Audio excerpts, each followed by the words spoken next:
Hello, YouTube land. Mic check, 1 2 1 2. Hi, YouTube land. It's Makambe, and I wanted to come on the internet and share with you some of the things that I have been pondering this last little bit. So 2020 is like 9 seconds away, which is super exciting. And every time it's a new year, I'm always like thinking about like things that I want to do for the new year. And this year, I'm super excited. And I've just moved to a new city. Hello, Toronto. You are good to me. And I kind of don't really have that many like friends yet. So a lot of my time is spent alone reflecting and journaling because I'm a Pisces. And I have a lot of feelings. And so I feel like in this time, I have like reflected a lot and received a lot of clarity and downloads. And I think that some of them are worth sharing. So, hi, Internet. How are you? Hear all the things that are in my heart and soul. So, let's get started. Okay. So, I have a group of spirit guides, right? And the energy that I'm most connected to is that of my grandma on my mom's side, my cuckoo, and like the women of that side. Like, there's just this like energy of like warm, it just feels like these warm hands that are coming to like envelop me in a hug. And then like after they hug me for a long enough time, I kind of realize that the answer was always within me. There's that energy. But I have this one auntie. I do not know where this lady is from. My gut tells me that she's from Turtle Island. I don't fucking know, but she's mean. Like, whereas like my cuckoo will come through and just be like, it's okay. Like, take your time. This auntie comes in and drags my body. So sometimes like, just like anyone, I'll have moments where I'm really steeped in my own like negative self-talk, and this auntie will come through like, oh really, that's what the fuck we doing today? We fucking negative self-talking, huh?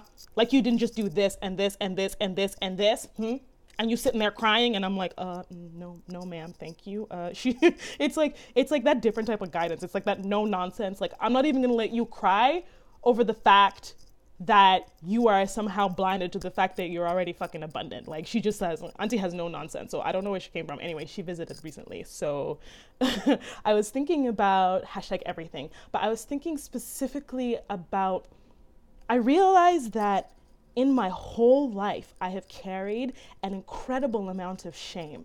And I don't know where the very like root of it is, or if there is just one root, but I've realized that like that I've carried a lot of shame, and that this carrying of shame and not being able to name it that and deal with it in a healthy way has really impacted the way I see the world, the way I see other people, the way I see myself, and the decisions and goals that I've made.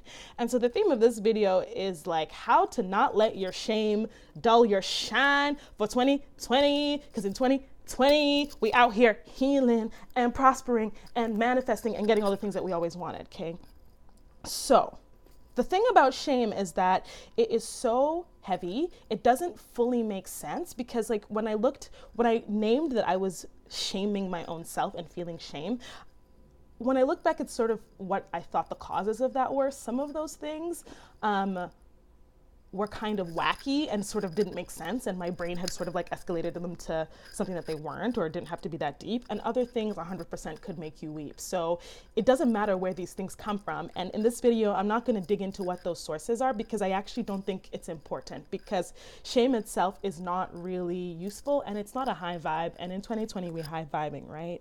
So the tricky thing about shame is that it can make you feel not excited for the goals that you're setting for yourself, because you're ashamed that you were in a situation that was hurtful or complicated or confusing, whatever the case may be, which made you launch the rockets of desire to want the goal in the first place. So it's kind of fucked up, right? So this is what I was thinking about when this realization came across. So I was thinking in general about like love and relationships, and just like really recounting back to I was recounting all of my relationships with men my whole life, right? And I was thinking about this desire that I have to find partnership in the near future, and kind of like not knowing how to like do the math of like, oh, but I had all these like shitty experiences, but I still want this thing. And then I felt ashamed that I wanted this healthy partnership, and one in which there was there was lots of abundance and joy and independence, and I felt bad about the fact that I wanted that, because my mind was telling me that the fact that I've had all of these terrible experiences means that I shouldn't have that. But even when I would say that out loud, it didn't make sense. So I was just all fucked up. And then, a bitch don't have a job, so I've just been at home. Like every day I'm just like looking at tarot cards, like I'm just journaling. Like it's a hole that I fall into more often than I'd like to admit. And all of a sudden, that auntie, the mean one, she came through, and she was literally like, "What the fuck you crying about?" And I was like, "But I don't understand how to." Okay, and this is the realization that I got. So I look back at all of my history. So everybody in life has a story that they tell themselves about themselves, right? So I have a particular story that I tell myself, or have been telling myself, when it comes to like males in my life, male relationships. And I look back at all of the points that felt like sort of like important little milestones. And I thought to myself, maybe I'm actually not doing as badly as I think. Because when I look back in my life and I consider the experiences of being taken advantage of sexually at the age of 5, when I think of all of the times that I've had similar situations as an adult, when I think of how brutal like middle school and high school are in terms of like figuring out your own body and being told that you're unattractive or never being liked, and how hard it was to take those things as an adolescent, when I think about like my adult relationships and all of the heartbreaks that I have endured, when I think about the things that I could have done better, or the times that I hurt other people when I was behaving in a way that was beneath my own consciousness and dignity, when I think of the fact that I personally grew up in a household with a very, very dangerous and unhappy and explosive male parent. So the way that I relate to dudes sometimes is definitely colored by that. And while I try not to carry like that trauma like on my chest, like it is a part of my experience. So when I think of all of those things and all of the shenanigans that I have been through and experienced and not known how to navigate, I feel like if I could come out at the end of all of that and still be genuinely excited about the prospect of a partnership, and still be really, really motivated by the idea of finding relationships that prioritize and optimize love and health, the fact that I can go through all of that stuff and still want like this experience that I don't often see reflected around me, and that I feel like I've never fully truly had, is actually not a reason to be ashamed. Like, so this auntie came through and she was like, "Bitch, you deserve a fucking cookie," because that's a lot of shit to overcome, and not have any anger in your heart, not have any more of the victim mentality, and still be genuinely excited for experiences that you haven't fully even had. When I got that shit, I was like, oh yeah, so all of these moments of contrast that I've experienced that made me want the things that I want, because I experienced what was dangerous and hurtful about the times when I didn't have that, are not reasons to be ashamed. They're reasons to celebrate. So I think that's a really important nugget, and I wanted to share it with my people. And I think that it goes for every quadrant of our life, really. Like, if you're stuck in a job that you feel like does not give you the space to contribute your full creative expression and magic, and does not compensate you properly for your time and energy, I think it's okay to be where you are. And I don't think that you need to be ashamed for working that job right now, even though you can acknowledge that it's not giving you anything you need. Because I think that the fact that you can be in that situation, especially if you've only ever known that situation, if you can be in that situation and still have the courage to dream, I think that's such a huge fucking accomplishment, because it means that you have vision.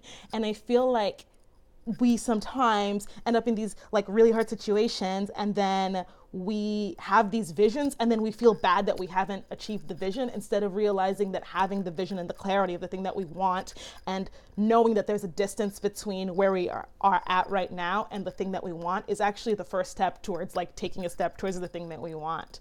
And I think that for me anyway, a huge part of understanding that message is is the sense of like actually just releasing shame, like naming that it was that, because it's so heavy. I just like, I've always felt like ashamed even for the things that I've always loved. Like, I'm an artist and I've always been an artist and I've always wanted to be an artist. People around me don't think that I've always wanted to be an artist because I was too ashamed to tell them for a really, really, really long time. And I didn't realize that I still carry that into my adult life, even though I think by all means I'm kind of fucking prospering. Like, but so when I think about how big I'm dreaming, sometimes like I don't even know how to articulate it to people because I'm afraid of being shut down or not understood or discouraged.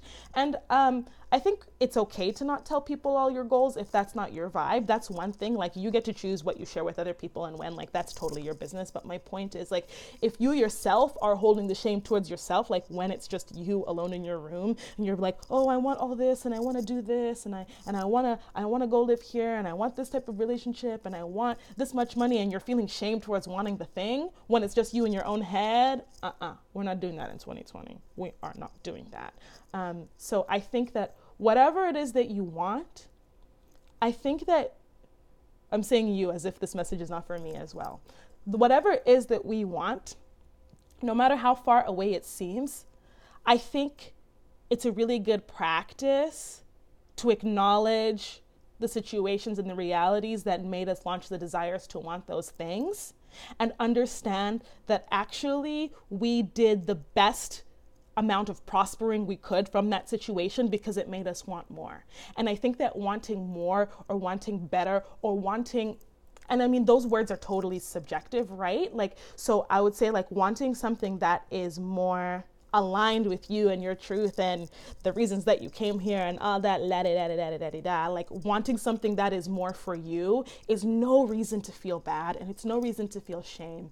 And when you want something and you don't know how to get it, it's something that I experience a lot in my career, because I feel like I'm paving my own path in a lot of ways. Like, I don't feel like, I've gone into like a career path where it's like, okay, and then you go to school and then you finish. And when you finish school, you take a test so you can do this type of job, and then you're going to get paid probably between this and this much. Like, that's just not the way my life works. So I think about this a lot because it has a lot to do with like my, the means by which I create art and also put food on my own table.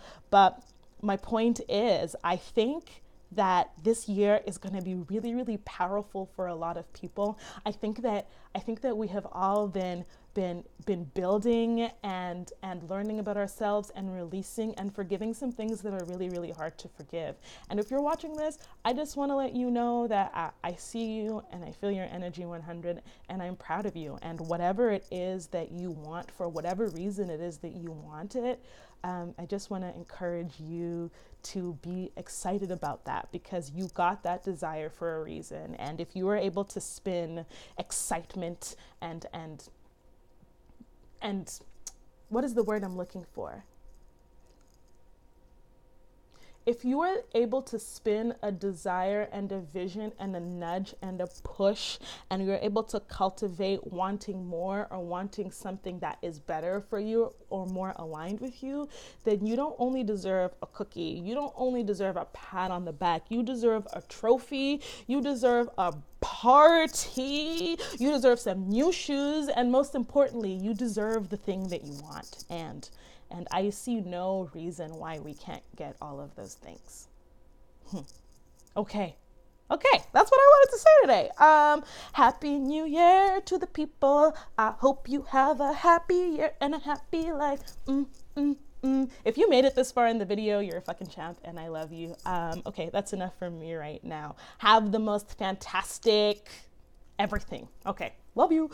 Bye.